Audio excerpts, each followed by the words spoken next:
ಎಲ್ಲ ಮಾಧ್ಯಮ ಮಿತ್ರರಿಗೂ ಹಾಗೂ ಪೊಲೀಸ್ ಇಲಾಖೆಗೂ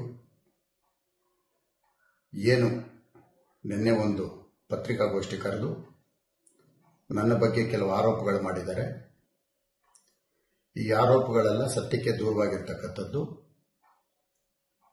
15 ವರ್ಷಗಳಿಂದ ನನ್ನ ಮೇಲೆ ಯಾವುದೇ ಒಂದು ಗುತ್ತಿಗೆದಾರ ಆಗಲಿ ಅಥವಾ ಸಾರ್ವಜನಿಕರಾಗಲಿ ಮುನಿರತ್ನ ಅವೇಚ ಶಬ್ದಗಳಿಂದ ಮಾತನಾಡಿದ್ದೇನೆ ಅಂತಾಗಲಿ ಇವತ್ತವರೆಗೂ ಯಾವುದೂ ಇರಲಿಲ್ಲ.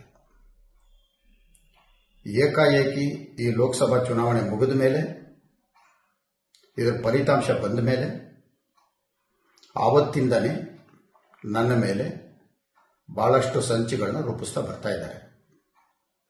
ಅದರಲ್ಲಿ ನಿನ್ನೆ ಪತ್ರಿಕಾಗೋಷ್ಠಿಯಲ್ಲಿರ್ತಕ್ಕಂಥದ್ದು ಒಂದು ವಿಷಯ.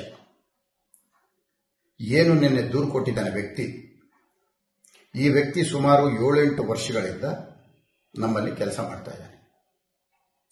7-8 ವರ್ಷಗಳಿಂದ ಕೆಲಸ ಮಾಡ್ತಾ ಇದ್ದಂಥ ಗುತ್ತಿಗೆದಾರನಿಗೆ ಯಾವತ್ತೂ ತೊಂದರೆ ಕೊಡದೇ ಇರೋಂಥ ವ್ಯಕ್ತಿ ಇವತ್ತು ತೊಂದರೆ ಕೊಡುವಂಥ ಅವಕಾಶ ಇರುತ್ತಾ?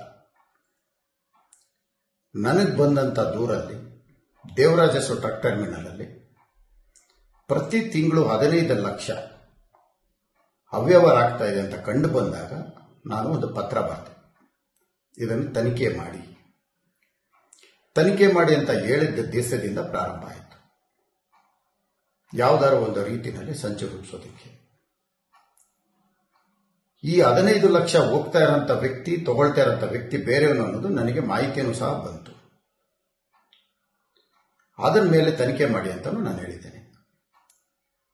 ಒಂದು ದೂರು ಬಂದಾಗ ತನಿಖೆ ಮಾಡಿ ಅಂತ ಹೇಳಿದ್ರೆ ಒಂದು, ಇವತ್ತು ಏನು ಧ್ವನಿ ಯಾರು ಬೇಕಾದ್ರೂ ಮಾಡಬಹುದು. ಉದಾಹರಣೆಗೆ ತೆಲಂಗಾಣದಲ್ಲಿ ಅಮಿತ್ ಶಾ ಅವ್ರ ಧ್ವನಿನೇ ಮಾಡಿ ಸುಮಾರು 4 ಜನನ ಅರೆಸ್ಟ್ ಮಾಡಿದ್ರು. ಇವತ್ತು ಬಹಳಷ್ಟು ಟೆಕ್ನಾಲಜಿ ಅಡ್ವಾನ್ಸ್ ಆಗಿ ಬೆಳೆದಿದೆ. ಈ ನಿಮಿಷಕ್ಕೆ ಅವ್ರಿಗೆ ಬೇಕಾಗಿರುವಂಥದ್ದು ನನ್ನ ಮೇಲೆ ಒಂದು ದೂರು ಕೊಡಬೇಕು. ಆ ದೂರು ಕೊಟ್ಟು ಹೇಗಾದ್ರೂ ಮಾಡಿ ಮುನಿರತ್ನನ ಜೈಲಿಗೆ ಕಳಿಸ್ಬೇಕು. ಯಾಕಂದ್ರೆ ನನಗೂ ಗೊತ್ತಿದೆ, ಈ ಲೋಕಸಭಾ ಚುನಾವಣೆ ಫಲಿತಾಂಶ ಬಂದ ಮೇಲೆ ನನಗೇನೋ ಒಂದು ಕೆಟ್ಟ ದಿನಗಳಿದೆ ಅನ್ನೋದು ನನಗೂ ಗೊತ್ತಿದೆ.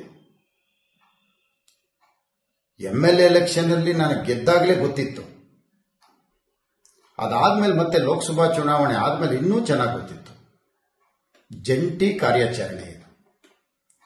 ವಿಧಾನಸಭಾ ಚುನಾವಣೆಯಲ್ಲಿ ಸೋತ ವ್ಯಕ್ತಿ ಮೊನ್ನೆ ಡಾಕ್ಟರ್ ಮಂಜುನಾಥ್ ವಿರುದ್ಧವಾಗಿ ಸೋತಂತ DK ಸುರೇಶ್, ಇದು ಜಾಯಿಂಟ್ ಆಪರೇಷನ್ ಒಂದು ಸಂಚಿದು. ಈ ಸಂಚಲ್ಲಿ ಬಲಿಯಾಗಿರ್ತಕ್ಕಂಥದ್ದು ಒಂದು ವ್ಯಕ್ತಿನ ಬಳಸ್ಕೊಂಡಿರತಕ್ಕದ್ದು, ಅದರಲ್ಲಿ ಗುತ್ತಿಗೆದಾರನಾಗಿರ್ತಕ್ಕಂಥ ಚೆಲುವರಾಜು ಹಾಗೂ ಒಕ್ಕಲಿಗರ ಮೇಲೆ ಇಲ್ಲಿವರೆಗೂ ಒಂದು 20 ಜನರ ಮೇಲೆ ಅಟ್ರಾಸಿಟಿ ಕೊಟ್ಟಂತ ವ್ಯಕ್ತಿ ಇವತ್ತು ನನ್ನ ಮೇಲೆ ಕೊಟ್ಟಿರತಕ್ಕಂಥದ್ದು. ಲಕ್ಷ್ಮೀದೇವನಗರದಲ್ಲಿ ಕಾರ್ಪೊರೇಟರ್ ಆಗಿದ್ದಂಥ ವ್ಯಕ್ತಿ ಅದೇ ಬಡಾವಣೆಯಲ್ಲಿ ಸುಮಾರು 8-10 ಜನರ ಮೇಲೆ, ಒಕ್ಕಲಿಗ ಸಮಾಜದ ಮೇಲೆ ಅಟ್ರಾಸಿಟಿ ಕೊಟ್ಟಂತ ವ್ಯಕ್ತಿ. ಲಗ್ಗೆರೆನಲ್ಲಿ ಶಿವಣ್ಣ ಅನ್ನೋರ ಮೇಲೆ ಅಟ್ರಾಸಿಟಿ ಕೊಟ್ಟಂತ ವ್ಯಕ್ತಿ, ಅವರು ಸಹ ಒಕ್ಕಲಿಗ ಸಮಾಜ. ಯಲಂಕದಲ್ಲಿ ಭೂ ಕಬಳಿಕೆ ಮಾಡಕ್ಕೆ ಹೋದಾಗ ಅಲ್ಲೂ ಸಹ ಒಕ್ಕಲಿಗ ಸಮಾಜದ ಮೇಲೆ ಅಟ್ರಾಸಿಟಿ ಕೊಟ್ಟಂತ ವ್ಯಕ್ತಿ. ಇನ್ನೂ ಬಹಳಷ್ಟಿದೆ. ಯಲಂಕದಲ್ಲಿ ಅಲ್ಲದೆ ದೇವನಹಳ್ಳಿನಲ್ಲೂ ಸಹ ಭೂ ಕಬಳಿಕೆ ಮಾಡಕ್ಕೆ ಹೋದಾಗ ಅಲ್ಲೂ ಸಹ ದೂರುಗಳು ದಾಖಲಾಗಿರುವಂಥದ್ದು ಚಿಕ್ಕಜಾಲ ಪೊಲೀಸ್ ಸ್ಟೇಷನ್ ಅಲ್ಲಿ ಅದೇ ವ್ಯಕ್ತಿ. ಯಶವಂತಪುರ ಪೊಲೀಸ್ ಸ್ಟೇಷನ್ ಅಲ್ಲಿ ಒಂದು ಕೊಲೆ ಪ್ರಕರಣದಲ್ಲಿದ್ದಂಥ ವ್ಯಕ್ತಿ ಇವತ್ತು ನನ್ನ ಮೇಲೆ ದೂರು ಕೊಟ್ಟಿರತಕ್ಕಂಥದ್ದು. ದಲಿತ ಸಮುದಾಯನ, ಆ ಸಮಾಜ ಜೊತೆಯಲ್ಲಿ ಇದ್ದಂಥವ್ರನ್ನ ಬಳಸ್ಕೊಂಡು ನನ್ನ ಮೇಲೆ ಮಾಡ್ತಾ ಇರ್ತಕ್ಕಂಥ ಒಂದು ಸಂಚು. ಒಕ್ಕಲಿಗ ಸಮಾಜನ ಬಯ್ಯಂತ ಕೆಟ್ಟ ಮನಸ್ಥಿತಿ ನನಗಿಲ್ಲ. ದಲಿತ ಸಮುದಾಯನ ಮಾತನಾಡುವಂಥ ವ್ಯಕ್ತಿನೂ ನಾನಲ್ಲ. ಇಲ್ಲಿವರೆಗೂ ನಾನು ಯಾವ ಒಂದು ದಲಿತ ಸಮುದಾಯ ಆಗಲಿ ಒಕ್ಕಲಿಗ ಸಮಾಜದ ಮೇಲೆ ಆಗಲಿ ದೂರು ಕೊಟ್ಟಿದ್ದೀವಿಲ್ಲ, ಮಾತನಾಡಿದ್ದು ಇಲ್ಲ. ಮಾತನಾಡಿದ್ರು ಇಲ್ಲ. ಇದೇ ಚೆಲುವರಾಜು ನನ್ನ ಹತ್ರ ಬಂದು ಈ ತರ ನನಗೆ ಈ ವ್ಯಕ್ತಿ ಒಳಸಿದಾನೆ, ಹಲ್ಲೆ ಮಾಡಿಸಿದಾನೆ, ನನಗೆ ದುಡ್ಡು ಕೊಟ್ಟಿಲ್ಲ, ಪ್ರತಿ ತಿಂಗಳು ಕೊಡಬೇಕಾಗಿರೋ ದುಡ್ಡನ್ನ ಕೊಟ್ಟಿಲ್ಲ ಅಂತೇಳಿ ಒಡಿಸಿದ್ದಾನೆ, ಹಲ್ಲೆ ಮಾಡಿಸಿದ್ದಾನೆ. ಹಲ್ಲೆ ಮಾಡಿರೋಂಥದಕ್ಕೆ ನಂದಿನಿ ಲೇಔಟ್ ಪೊಲೀಸ್ ಸ್ಟೇಷನ್ ಅಲ್ಲಿ ದೂರು ಸಹ ದಾಖಲಾಗಿದೆ. ದೂರು ದಾಖಲಾಗಿರೋ ದಾಖಲೆನೂ ಸಹ ಇವತ್ತು ನಾನು ನಿಮಗೆ ಮಾಧ್ಯಮದವರಿಗೆ ನಾನು ಕೊಡ್ತಾ ಇದ್ದೀನಿ. ಚೆಲುವರಾಜು ಮಾತನಾಡಿರ್ತಕ್ಕಂಥ ಏನು ಅವರ ಧ್ವನಿ ಇದೆ ಮಾತನಾಡಿರ್ತಕ್ಕಂಥದ್ದು, ಅದು ಸಹ ನಾನು ಮಾಧ್ಯಮದವರು ನಿಮಗೆ ನಾನು ಕೊಡ್ತಾ ಇದ್ದೀನಿ.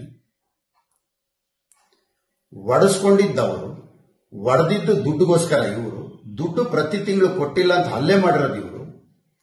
ಜೊತೆಯಲ್ಲಿ ಇವತ್ತು ಇದರ ಮಧ್ಯದಲ್ಲಿ 2018 ಮತ್ತೆ 19ರಲ್ಲಿ ಸೋತಂತ ಒಂದು ಹೆಣ್ಣು ಮಗಳೇನಿದ್ದಾರೆ ಅವರು ಮತ್ತೆ ಅವರ ಜನಕರು, ಅವರು ಈ ಲೋಕಸಭಾ ಚುನಾವಣೆಯಲ್ಲಿ ಸೋತಂತ ಡಿ.ಕೆ. ಸುರೇಶ್, ಇವರು ಎಲ್ಲರ ಸಂಚಿನ ಪ್ರತಿಫಲ ಇವತ್ತು ನನ್ನನ್ನ ಒಕ್ಕಲಿಗ ಸಮಾಜದ ಮೇಲೆ ಎತ್ಕಟ್ಟಂಥದ್ದು ಮತ್ತೆ ದಲಿತ ಸಮುದಾಯನ ನನ್ನ ಮೇಲೆ ಎತ್ಕಟ್ಟಂಥದ್ದು. ಇದೇ ಡಿ.ಕೆ. ಸುರೇಶ್ ಅವರು ಲೋಕಸಭಾ ಚುನಾವಣೆಯಲ್ಲಿ ಆವತ್ತಿನ ಸಂಸದರಾಗಿದ್ದಂಥವರು, ಅಷ್ಟು ದೊಡ್ಡ ಸ್ಥಾನದಲ್ಲಿದ್ದಂಥ ವ್ಯಕ್ತಿ, ಒಂದು ಒಕ್ಕಲಿಗರ ಹೆಣ್ಣುಮಗಳಿಗೆ ಹೊಡೀರಿ ಅಂತ ಹೇಳಿದ್ದೀನಿ, ಬೈದಿದ್ದೀನಿ ಅಂತೇಳಿ ಅವತ್ತು ಸುಳ್ಳು ಆರೋಪಗಳನ್ನ ಮಾಡಿದ್ರು. ಅದು ಯಶಸ್ವಿ ಆಗಲಿಲ್ಲ. ಈಗ ಡಾಕ್ಟರ್ ಮಂಜುನಾಥ್ ಅವ್ರನ್ನ ಕರ್ಕೊಂಡ್ಬಂದಿರೋದ್ರಲ್ಲಿ ಪ್ರಮುಖ ವ್ಯಕ್ತಿ ಇವನೇ.